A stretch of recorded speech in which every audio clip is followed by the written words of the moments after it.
Hello to all of the Sedgehogs that are joining. I'm just going to click over and make sure that this is live on YouTube, and it is. Great. So, hi, everybody. Most of you probably know me as you join on. My name is Cedric Gagel. I'm an actor, filmmaker, screenwriter, and a YouTube reactor. And if you're watching this, you're probably aware of that, and that's okay. I'm glad that you're here. This is a very, very exciting live stream for me, and I hope that you'll share it and engage in the live chat, because what we're going to do tonight is we're going to discuss a project that I have been working on for 5 years, I think, at least tangentially connected to. And this, to me, is a project that highlights the power of determination, of sticking it out, of fighting against impossible odds, and not only making something fun and polished and cool, but making something good that like feeds the soul to a degree. And in light of that, it's like, even in spite of that, I guess is maybe a better way to say, it's still light and just kind of joyful. It's not, we're not writing the Bible here. It's something that is fun and engaging and entertaining, but man, it's fulfilling, especially to be a part of it. So with that being said, welcome to the live conversation about the new series, The Coroner's Assistant, which premieres tomorrow night on YouTube. It will be on the Coroner's Assistant YouTube channel, which I've linked in a post on my channel, which I also talked about in my last video, and which I will be sharing in posts on my channel, as well as on all my social media, so you can see that. DJ, welcome. First comment, love that. And Leo's second comment is the best. So there we go. Love to see that. So the really exciting thing is you don't just have to talk with me tonight, which I know you're all breathing a big sigh of relief tonight. I am joined by someone that I admire, that I am proud to work with, and that I have seen from the very beginnings of their art to where they are now, and I have learned from them. I have just appreciated to be around them, and I'm excited to have join me here on the channel. This is Angeline Walsh. Hi. Welcome, Angeline, to the Sedgehog YouTube channel. Exciting. I think a lot of subscribers have seen some of your work without realizing it in the intro section of all of my videos. I think it's right before the, hey, Uncle Kenny, football. I think it's right before that clip, and maybe the one where I like punch a dude in a barn. Angeline's series, The Coroner's Assistant, is the clip where I like get thrown against a wall and a knife gets pulled on me. It's all very uplifting and light. DJ gave a drum roll for your entrance. Hello, Deborah. Welcome. Hi. Thank you for joining us. To everybody that's joined on. So Angeline wrote and directed a movie called A Murder Party, which I was in back in, when did we shoot that? 2016. 16. I think. Oh, yes, my. 2016. That sounds right. Yeah, 2016. Yeah. So, wow, that was a while ago. Yeah, it's weird to think about. Yeah. I remember when I making that, I remember thinking it was like, this is the best thing I'm ever going to make. I hope that we all think that when we're making things, because it means that we're excited about it. But I also hope that we always 6 years later look back and go, man, I've gotten a lot better since then. Yeah. And which is what happened. Yeah, oh, exactly. Yeah. And so I was in this film, and we had a lot of fun shooting it. It was very hot. And yes. And I had gotten a kind of, minor supporting role, I guess. Not super minor. It was a supporting role, but you let me improv a lot on set, which is dangerous to do. I did at one point ingest a toxic substance, which is my own fault, not yours. Wait, what? I don't remember. Oh yeah, the blood. Yeah, I remember. Well, we weren't sure if it was edible or not, but Yeah, it wasn't.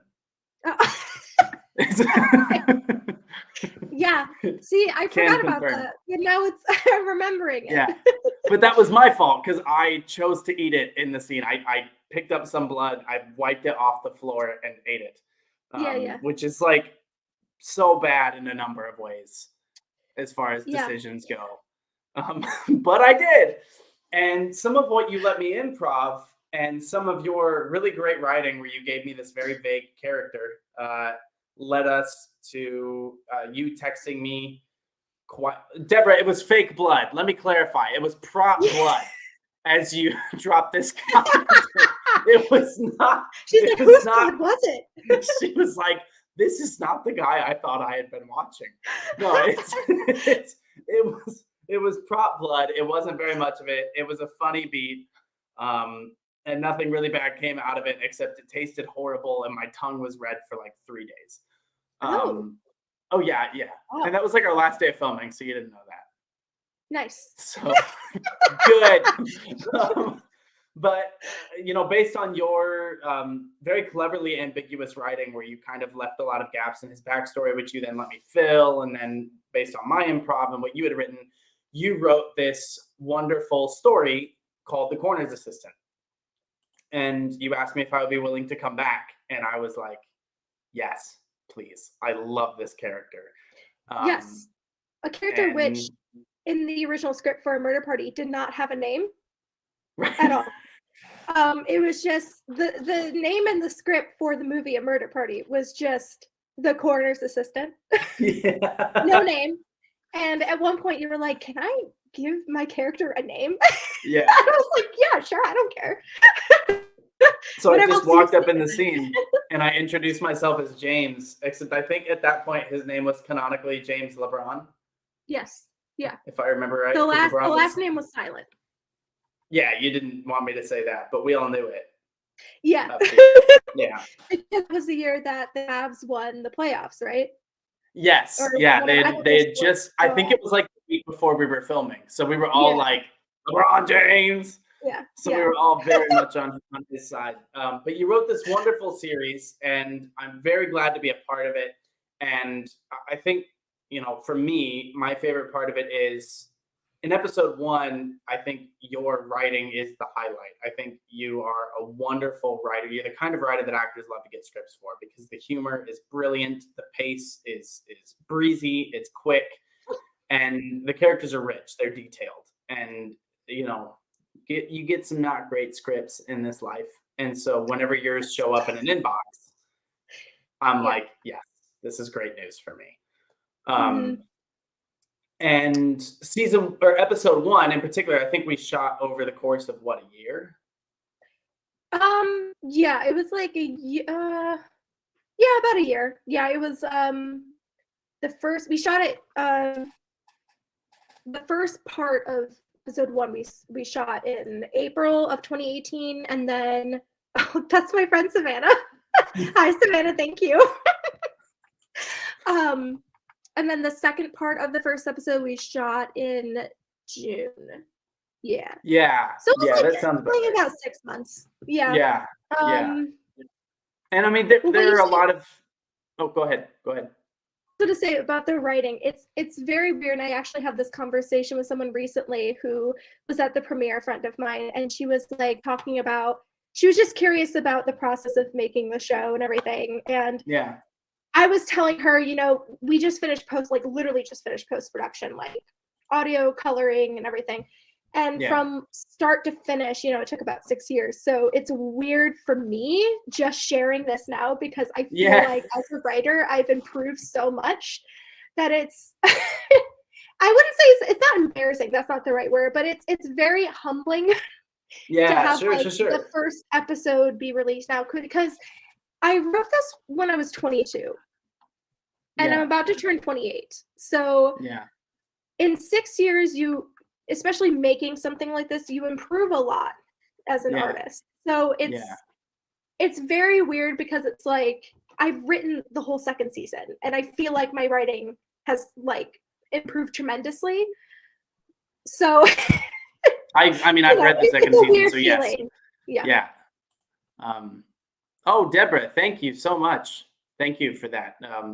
Deborah's a wonderful Zajog who never fails to provide insight into all the videos that I release, but also just be supportive and be kind. So thank you so much, Deborah. That was very kind of you.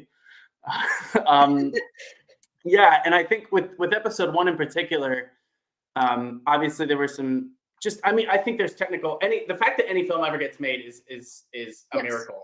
But the thing that shines for me is episode 1 we shot over like 6 months. And then we came back and did episode 2 over like 2 months maybe. And then 3 and 4 we shot back to back to back to back to back to back. Yeah. And big to me, it was. But it's fascinating to watch the whole team start to gel as you watch season 1. And, obviously, I think the skills that are there. Your blocking is good. The cinematography is good. The acting is good. But as we start to click, it clicks. And the shots, they get better. The acting gets better. Like everything becomes more cohesive as the season goes. And to me, it's such a testament to just getting through it, not getting bogged down in the weeds of, everything has to be perfect. No, this isn't a commercial. I was just having this conversation with someone. So many people want everything to be perfect and no, just make the thing, make it. Yeah, it's Georgie, who is our producer and my creative partner in this, she's kind of a perfectionist in a lot of ways. So, and I used to be kind of like that, but now I very much love the idiosyncrasies and the sort of little kind of, I love leaving like little mistakes in, even though it's like, I feel like a lot of technicalities, like there's going to be people in film or in the film industry who watch something like the show and they're going to notice all the technical flaws, or whatever.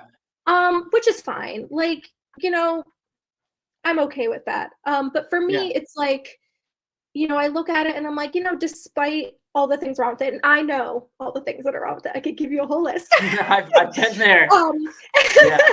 But, even knowing all that, it's still the thing I'm most proud of that I've made. And it should be. And when we did the premiere in Cleveland, comedy is so scary because it depends on obviously the edit, performance, etc. Everything's built in editing, and then it's like, will the audience get it? And of course, there's going to be people that take issue with anything and find error with anything. But you made something.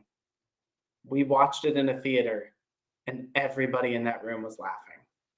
Yeah, and that's the best thing you can have as a comedy.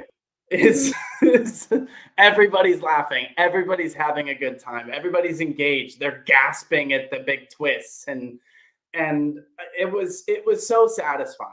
It was so surreal for me. Like, I'm sure. Yeah, and I was next to Dagna the whole time. Dagna is our cinematographer, and she's another perfectionist the entire time. She kept on jabbing me in the side and being like pointing out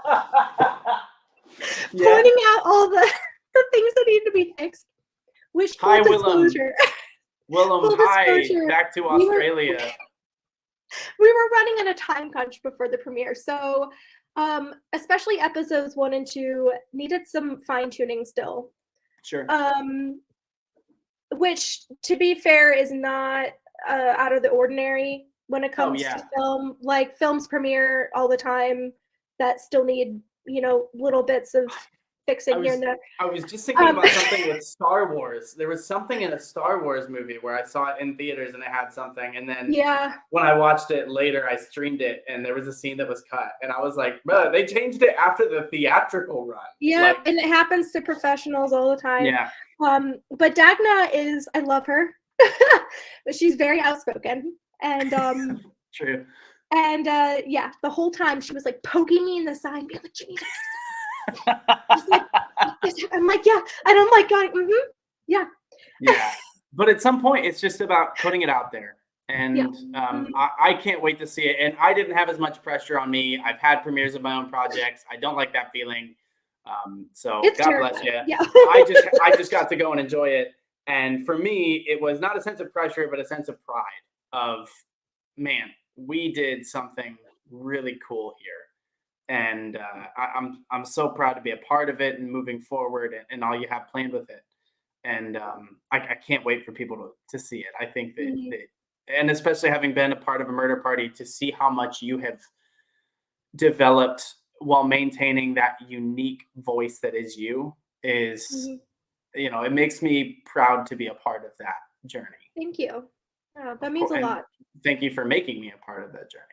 It's been fantastic.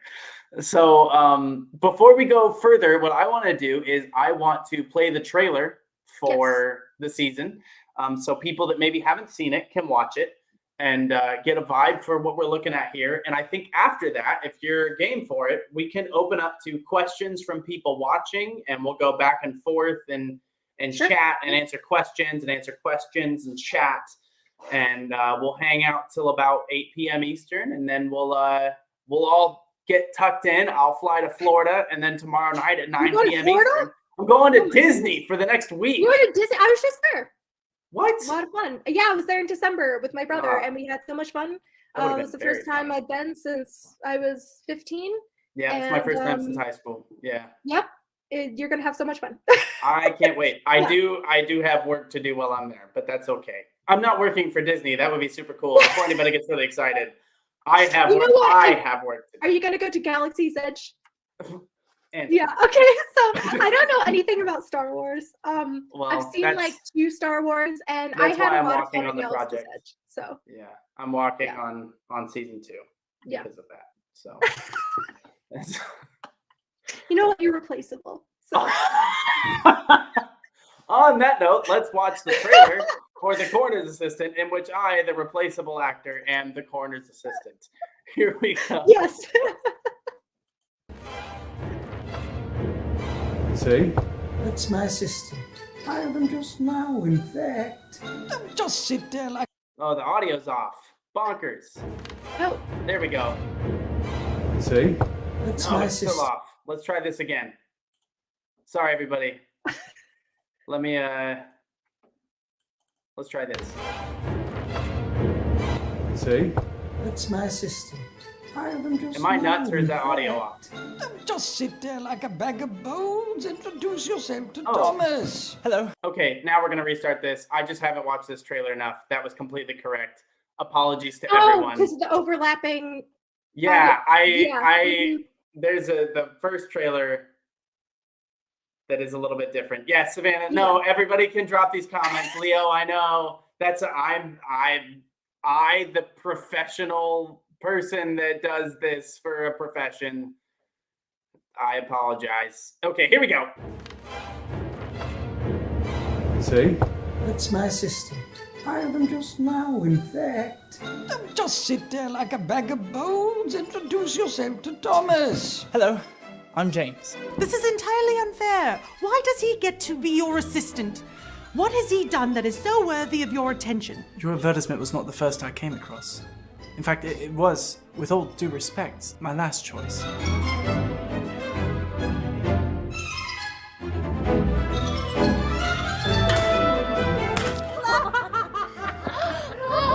You are very eager. We will have to kill that. Thomas! Our job is a dangerous job. You must always be vigilant. You will have enemies. Clearly. You are absolutely bonkers. I love it.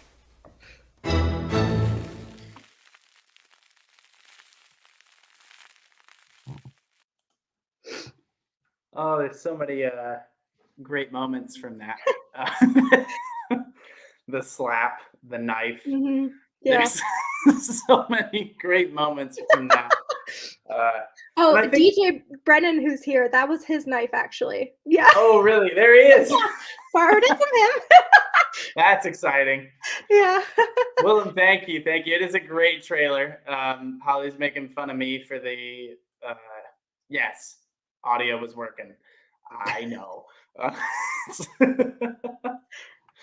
Deborah says it looks great. I can't wait for you guys to see this, especially when you get all of that into context for what so many of those moments are. I think I've talked to because my parents actually got to go to the premiere, which was one of the wonderful things about having a premiere in Ohio, was like my parents got to go. And I think my dad and I have talked a few times about certain moments that he just got a kick out of. Mhm. And it's one thing to like go to a premiere, which is cool. Then there's going to a premiere with your parents, which is cool. Then there's going to the premiere with your parents and sitting next to them, which Yeah. is like a whole other experience. Because then you're like, please laugh. You know, it's like, please think this is funny. And they were laughing the whole time. And so that's like, whew, okay, great. Deborah, thank you. Thank you. It's it was a fun accent to do because normally, you know, my British accent sort of goes here, but because of the way that you structured James, it sort of lended itself to more of a nervous sort of stutter with it. Yeah, right? you know it's funny. This is kind of an aside, but I love the show Dairy Girls.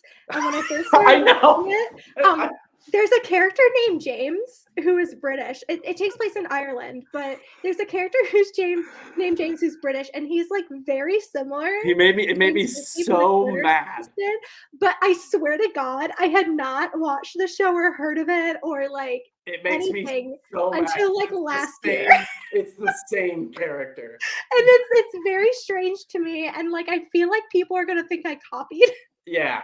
the Yeah. character, and there is no like absolutely no knowledge Yeah. on my part. Well, it's like with Kadia, that has the same ending as Avengers Endgame, and we Oh, filmed awkward. way before that came out. Yeah. So now I saw Endgame and I was like, Yeah. So it was fun for me because I don't get to play this kind of nervous, bully-able character very much. Mhm. And while we're talking, everybody, Deborah loves Dairy Girls. Dairy Girls is one of my top tier comedies ever Yes. made. Love it, love it. I cannot get enough of that Mhm. show. I haven't Um, watched season 3 yet because I'm like saving it. Oh, it's because great. I- Season I 3 is wa- my favorite episode. Yeah. There's a certain guest star that shows up, and I was like, Mm. "What?" And I lost it. It's so good. And what is the cousin's name? The absolute like off the ball. Oh, Or off the wall, Orla. Orla. I love her. She's my I think favorite Orla character. is a top 5 comedy character ever Yes, placed on a I love television her. screen. She's I so think iconic. Yeah. so good. But back to this show. I don't get to play these, you know, characters that normally I play kind of the more masculine type A leading role. And so it was so fun for me to just get shoved around and play this sort of nervous, get ordered around. Mhm. I actually pulled some of James into when I played Pippin. I used Nice. a lot of Pippin, or I used a lot of James in Pippin, minus the accent, obviously. Mhm. But no, it was so much fun to get to do that. And I think Mhm. again, the comedy in the writing, you write in such clear voices that the accent just sort of goes there on its own.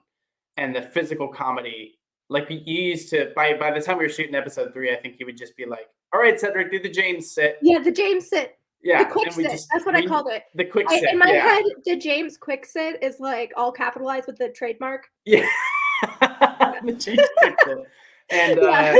and I'm not going to demonstrate it for anybody now because I'm going to knock something over if I try. But watch the show and you're going to see what it is. You'll notice immediately. it. You'll notice it and you'll be like, "Oh, that is the James quick sit." Also the Yeah. James run, which I definitely think there are aspects of James Rigby that I built off of Severus Snape from a Harry Potter musical. Interesting. Like, Okay. obviously not the like, "Oh, what's going on here?" Like, none of that, but sort of the way that he would like gather up his cape and like run across the screen. There's a lot of that and Jack Sparrow sort of blended into James's sort of quick twitch nerves. Interesting. Yeah, it's interesting you bring up. Do you say Jack Sparrow, like Captain Yeah. Jack Sparrow? So it's interesting because Georgie and I, when we were going over her character, which Georgie, by the way, is again our producer and my creative partner in this, and also plays the character Mary, who's the lead female character. When we discussed her character, we both agreed that Mary should have a sort of like female Captain Jack Sparrow sort of Yeah. ambiance to her. So like, you know, she kind of acts like tipsy, but she's not, and like kind of like this weird, I don't know, like movement to her, which I think translated pretty well. I definitely think so. Yeah. I think everyone in this show is just a little bit drunk. That's a perfect way of describing it. It's just, I think everybody, I mean, it's not tea. No, it's not. That's a running gag in the show for those that There's are watching. so many the running stream. gags that There's I so didn't many running notice gags that until get paid off. until the like really deep into the post-production process, because Steven, who is Georgie's boyfriend, who kind of aided us through the post-production process, he was saying like, you know, there's so many like running gags that like it's funny and then it gets to be too much and then it's funny again. And that is my favorite kind of humor is, okay, this is funny. Okay, they've gone a bit too far. This isn't funny anymore. Yeah. Okay, they've actually rerounded the corner back into it being funny. There's a particular moment in episode 4 that is just too much for too long. Yes. And it is Exactly. I'm obsessed with it. It's And my it was- favorite moment. We were sitting in the theater and we could hear the audience. Oh, they're laughing. Okay, They're the getting laughter's done. uncomfortable. And they're way uncomfortable, and now they're laughing again. Yeah, And exactly. that's like, I was like, yes, please. Which is kind of my aim. I love making people just like a little bit uncomfortable to the point where they're like, how am I supposed to be reacting to this? I think And it's then they the just perfect start humor laughing for the because they're story that you've got. uncomfortable. Yeah. Well, I think that one of the challenges of comedy is how do you make something funny in the theme and vibe of the show? Because just because something's funny doesn't mean it fits the tone, right? So thank you, the Greif probably. Yes. Greif. Yes, she actually played the corpse in episode 1. What? Oh, I know you. Yes. What a way to be referenced. Yeah. You were great. You So played, fantastic. Have you been dead before? It was very convincing. The only reason that I wasn't thrown off the first time that you moved was I saw you in hair and makeup before we started shooting. Because you were like alarmingly convincing. Because Rob, who plays the coroner, was kind of just throwing arms around, and that's Floppy arms. Yeah. Yeah. Mhm. What is it in a psych? Sean, go boneless. It's just no bones. No bones allowed. So if anybody has questions, feel free to drop them in. DJ asked about the moment here. I'm not sure. Oh, I know what it is. It's you're talking about the moment that we're all. I feel like it's not really a spoiler, but it's like you can't really talk about it out of context. It makes no sense out of context. It's not funny. If you just say it. It's the one that's in the drawing room. The first and only time being dead. Good. Glad to hear it. That's great. Keep it up. Yeah. It's the scene that takes place in the drawing room where there are snacks present. Yes, like the very last scene of the entire. The last scene is the most unhinged part of the whole I feel series. like that was the moment when. Yeah, it just completely trained off the tracks. Yeah. Which is funny because this will make more sense if someone was watching this after all 4 episodes have been released. Come back in a few weeks. Yes, that last scene was not scripted. Well, some of it was. Some of it, the dialogue was, but we were on set and the energy just kind of like shifted.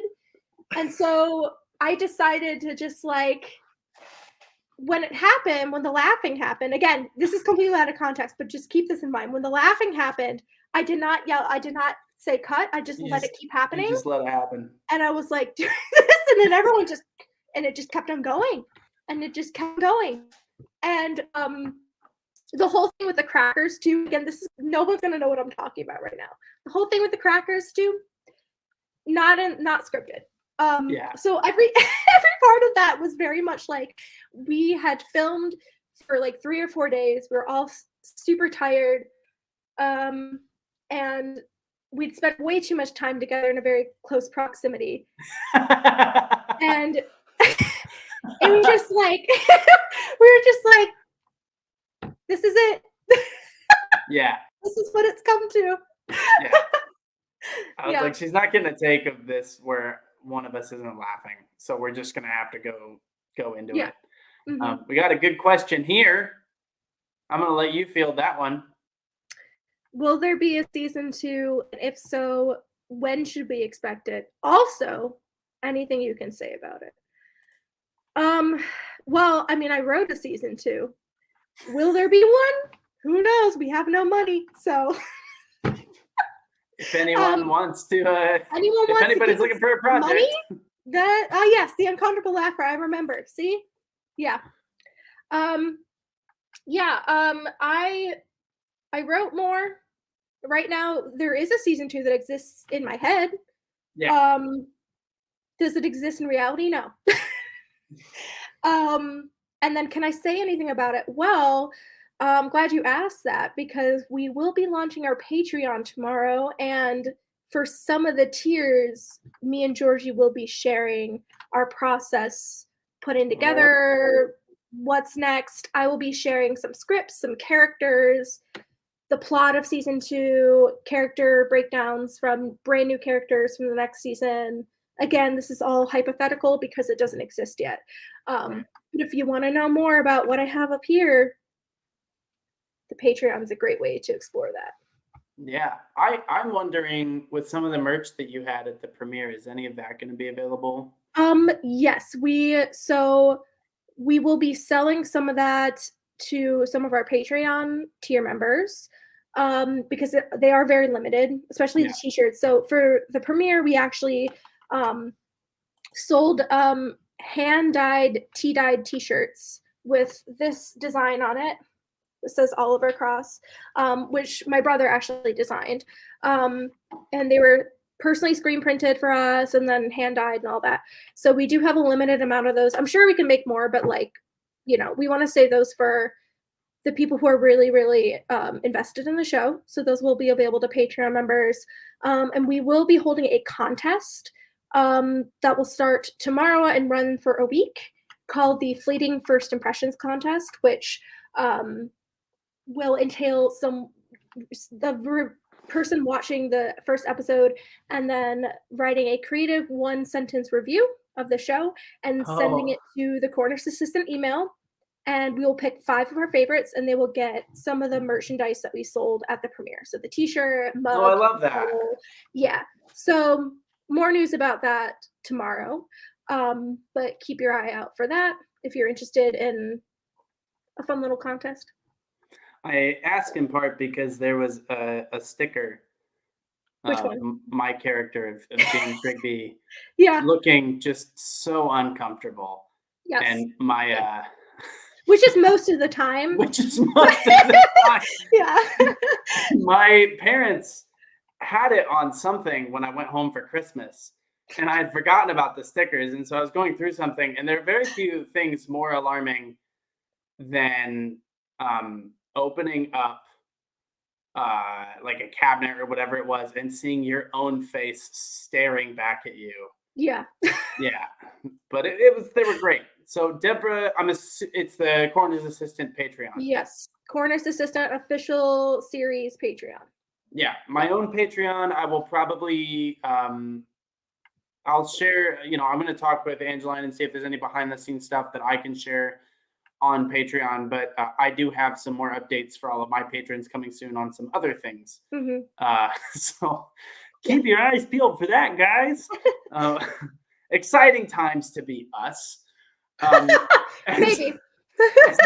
as we get more questions rolling in, I guess I'm wondering what led you to want to make a series about a random medical student who is so deeply unfortunate. Oh,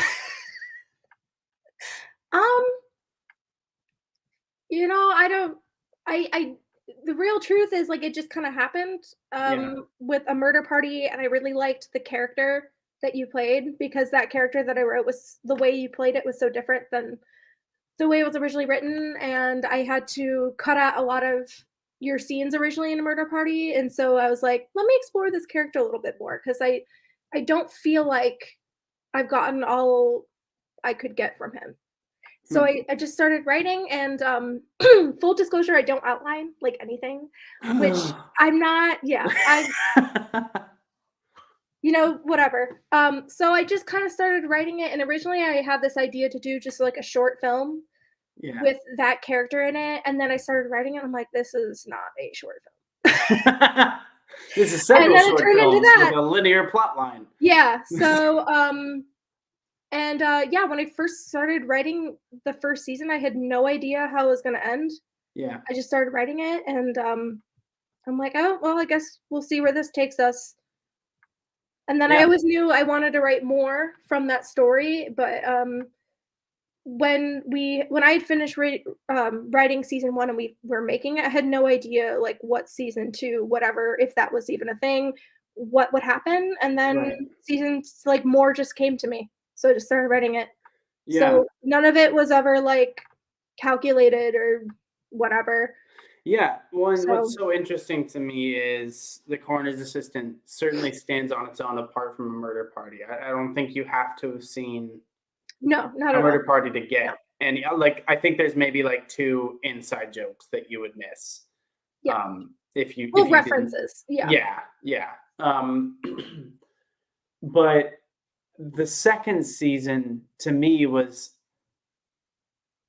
such a fascinating direction to take it, because you didn't shy away from the ramifications of the decisions that the characters made, or the actual like human impact, because I think all of these characters can sort of lean into surrealism as far as how they exist in the world.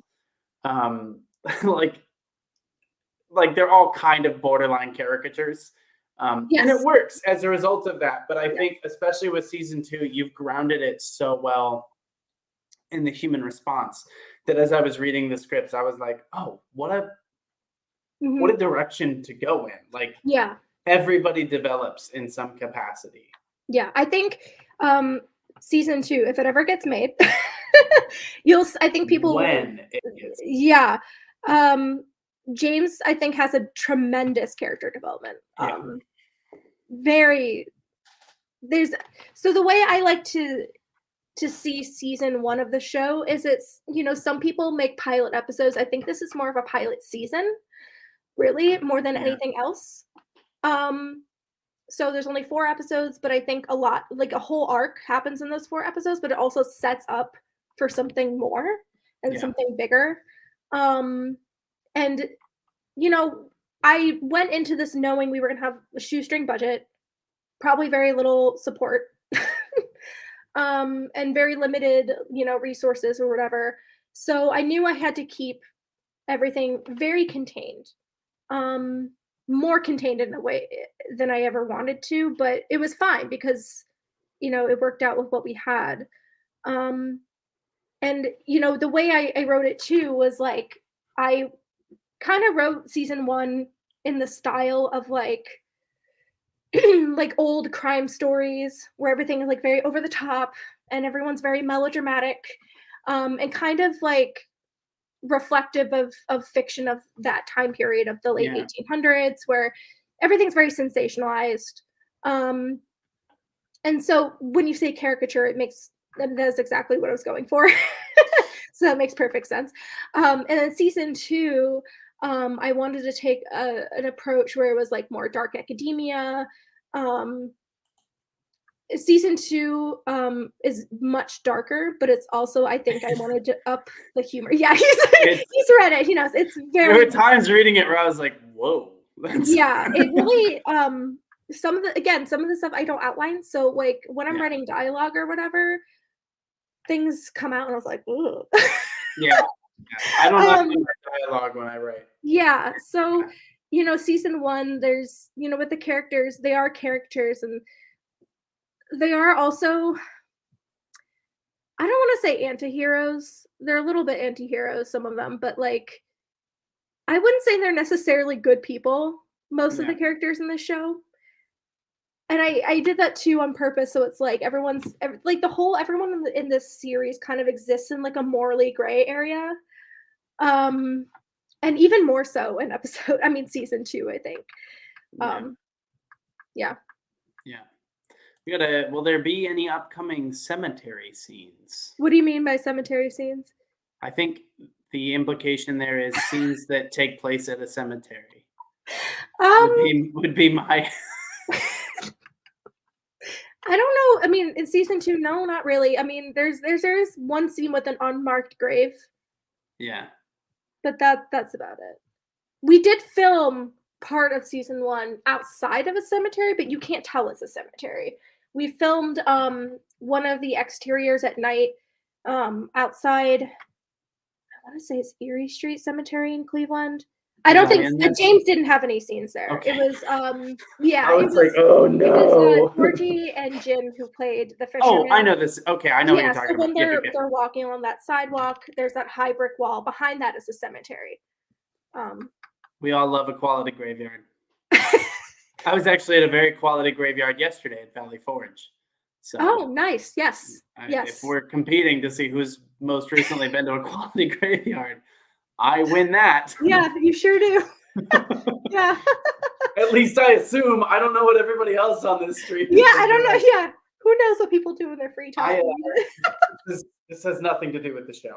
But No. I was at Valley Forge and we were at the Washington Episcopal Church. There is where we parked. And so I was like, they had a little map of the graveyard. And I'm not one of the people that likes to walk through graveyards. It's not my thing. But there was the sign said, oh, it's Lafayette. Like Lafayette's buried here. And I was like, yo, like Marquis De? That's crazy. Yeah. And so I was like, let me go find Marquis de Lafayette's grave. And so I'm, walking with my legs and stuff. And then I come around a corner and I see there's just like this little sign that's only like this big. And it says Marquis de Lafayette. Wow. And I was like, is that it? And there's like a tattered French flag like hanging off the thing. Flag. And I was like, that's where he's buried. And one of the people with me was like, I think it was my wife. I think it was Sarah. I was like, that's not actually where he's buried. They don't know. It's just a little sign. I was like, yeah, but like build like a little statue or something. Like, dude, like single-handedly is the reason we have a country, and we're just like, this is where Marquis is. To be fair, I feel like he's memorialized in other ways. Like, there's a Lafayette Street in like every city in America. That's true. And he was played by Daveed Diggs, so that's kind of like what's a statue gonna do for him after that? Yeah, like he's gonna be like, really? We're gonna go from Daveed Diggs to like a little statue? Is that the plan, guys? Anyway, that has nothing to do with this show. It's okay at all. As we're kind of, I think, starting to wrap up here, everybody get in your questions if you have any, but what do you think was, how do I want to ask this? What are you most proud of outside of like, oh, it exists? What are you most proud of about the Coroner's Assistant? I'm proud that, outside the fact that it exists, I mean, that's hard because it's there. We made it somehow. I'm proud that I found a group of people who I think I trust and who trust me. Which maybe is a weird thing to be proud of. But it's really hard to do. But I feel I don't want to say proud of it, more like I feel very fortunate. I met some of my best friends doing this. Like Georgie and Dagna, like all three of us, like very quickly became like sisters, like surrogate sisters in a way, doing this. Dagna is a cinematographer and Georgie is the producer, and this was a very there was a lot of female above the line crew members, which is very rare in film and television, especially to have like that many women who were like making creative decisions, and it was like very freeing because it didn't feel like we were in a competition. It felt very open to collaboration the entire time, and it really made me kind of address like all the things I'd internalized about how a film set should operate and like how film production should work, if that makes any sense. And so I'm really proud of I was on set with you, and what you're saying makes a lot of sense with my memories. Yeah. I think there's a lot of people who are very disenchanted with the way things have gone, especially I'd say even especially the last like 5 to 10 years in the entertainment industry. And, you know, it's not just, you know, women who are mistreated. It's like all performers, like all talent, actors, whatever. People are constantly mistreated. Yeah. And it's really nice to be able to make something where, yeah, like we had disagreements, there were hard days or whatever, but it didn't ever feel like there wasn't any threats or like, you know, there, you know what I mean? Like Everything was still born out of a love for the yeah, project. it wasn't cutthroat or anything. It was a bunch of good people making something good together and being Yeah. good to each other. So it was really nice. Yeah, and Yeah. Even looking back, it feels like a breath of fresh air. Mhm. Even though, you know, the long days and the heat, I guarantee there are some bloopers where like I'm laughing, but if you really look in my eyes, Yeah. you're gonna be like, oh, he's Which dead. is inevitable. Like for Yeah, people exactly. who aren't in film, like a typical film day is like at least 12 hours. At minimum. That's Yeah, like that's a minimum, short at day. least 12 hours. And that's typical of like if it's an indie set or if it's a professional set. There's Yeah. no like it's all like that. And you know, when you're working with a lot of passionate people, you know, tempers can come out and you know, it's a very stressful environment. Yeah. Yeah. Yeah. It's Ellen, you hope that a lot of the pressure comes from everybody wanting to make something good. Yeah. And generally on a film set, everybody's rooting for everybody else to do really well in their jobs. And I think you definitely come across people who have other motives. Money, usually. It's usually money. Money, Yeah. you know, taking out somebody that they don't like or trying to take their job or whatever. Yeah. And that just wasn't like this set was so focused on everybody being a good person, having fun, and creating this thing. And I think that joy is what's present in the work. It's Yeah, why that's a really people good way to put cared it. about it. Yeah. Yeah. So that's what you're most proud of. What are you most excited for people to see in season 1 of The Coroner's Assistant? It's weird because I can't because I've worked on this for 6 years. Yeah. It's really hard for me to like think about this in a like unbiased way or like, you know, talk about it that way. I am most excited for people to think to like know the characters. I'm really proud of my characters. Everything I do is very character driven. So Yeah. Yeah. and this is too. So yeah, I'm really excited for people to know like all these crazy people and like want to like join our community and see more of this. Like that's one of the reasons why we're doing this, like putting this on YouTube for free for everybody to see because you know, we've been rejected by so many people who are more traditional in the industry and we're just like at this point we just want people to see it. You know? Yeah, We just want eyes on it. Like we want people to enjoy it. I want people to I think there's just like there's a lot of pretense and a lot of hype around things and there's you know I don't know it's like with streaming services and everything there's so many new shows coming out all the time but it's like you know you have to pay for streaming services and like there's so many different kinds now and I think it's just so overwhelming for people and we just wanted to share this like have it open to the public for free anyone can watch it anyone can share it you know. Well, I think it's a big slap in the face of anybody that says that there isn't an audience for a story like this. Yes, There's which an I have been audience. told many times. I know, and every time you were like, "Oh, they said Yeah. this," I'm like, "Well, then why do they have the job that they have?" Because Yeah. your job is to find the audience for this. Yeah. And I know there is one. How do I know? Because I sat in an audience that loved it.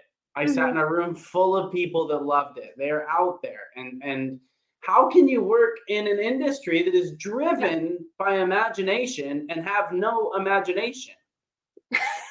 You know, I ask myself that question every day. And I still don't have an answer. It's bonkers.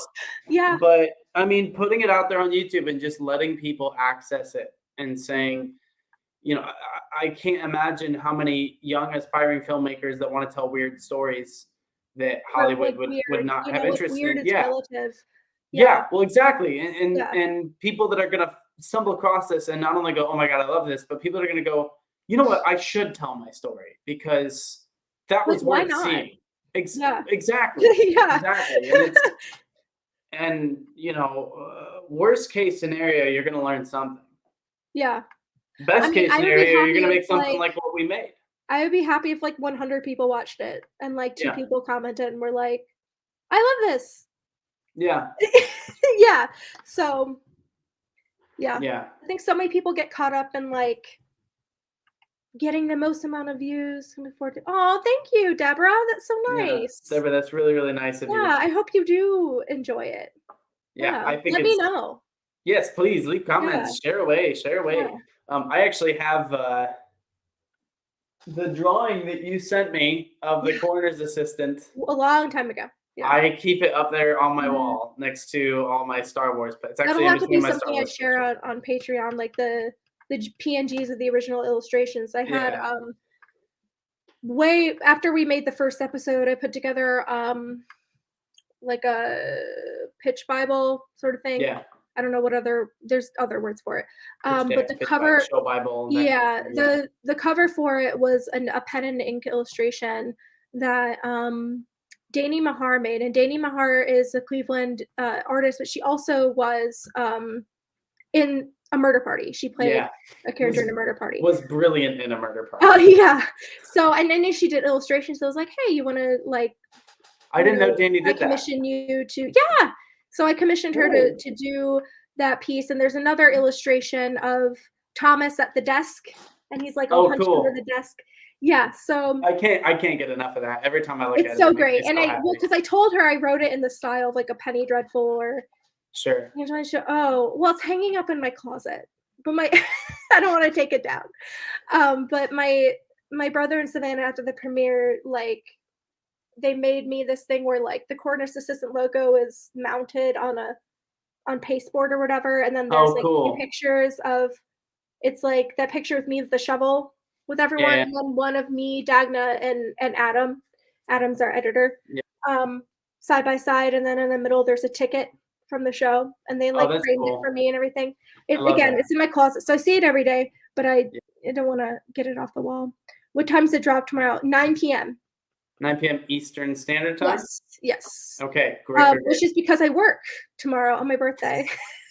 No, it's your birthday tomorrow? It is my birthday tomorrow. Wow! So happy early birthday. Thank you. Dang. What a way to So celebrate. I wanted to wait until I was off of work and home so I could see it actually premiere. Happen. Yeah.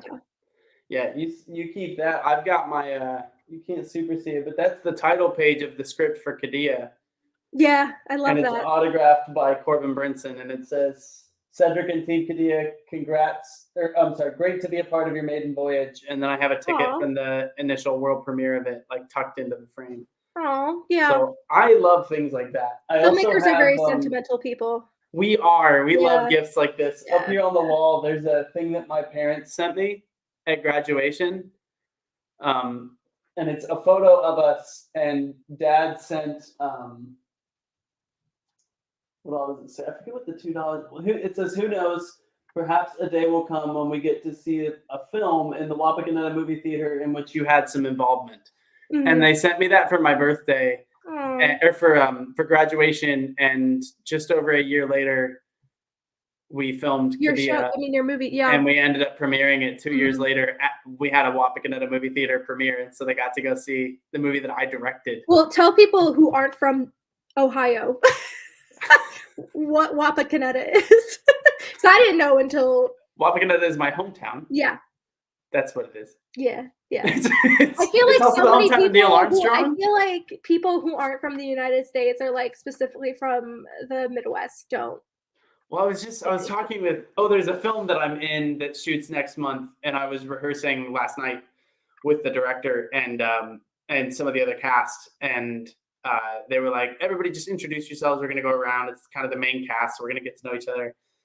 And I was like, I'm from Wapakoneta, Texas, and we could see everybody's eyes, Wapakoneta, Texas, Wapakoneta, Ohio, and everybody's eyes just got like real big, and they were like, Wapakoneta. great, Wapakoneta. Okay. Yeah. Like it is, yeah. And now it's like, especially because I live in Philly, so everybody's like, "Oh, you're from Philly, right?" And I'm like, "Oh, I'm from Wapakoneta, Ohio." Yeah. Yeah, yeah.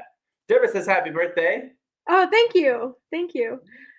I had no idea. I can't believe I didn't know it was your birthday. That makes tomorrow's premiere so much more exciting. That's simply thrilling. I'm Yeah, delighted. it was my birthday gift to myself. As it should be, as you deserve. So I think we're probably going to wrap up here. If anybody else has any questions, you got about a minute to get them in.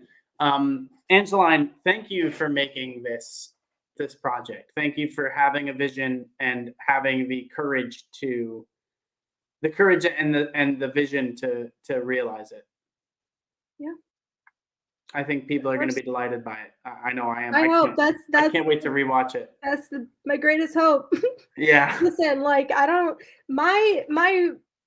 my philosophy on like sharing my work now is just basically like, if you watch it or whatever, you watched it. Like someone watched it, and if like you have an opinion on it, even if it's you hated it, you have an opinion on it.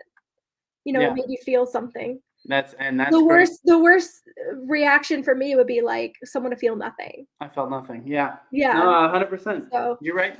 Yeah. Yeah. What's the length of time between episodes? Is it a weekly thing? Is it a couple weeks?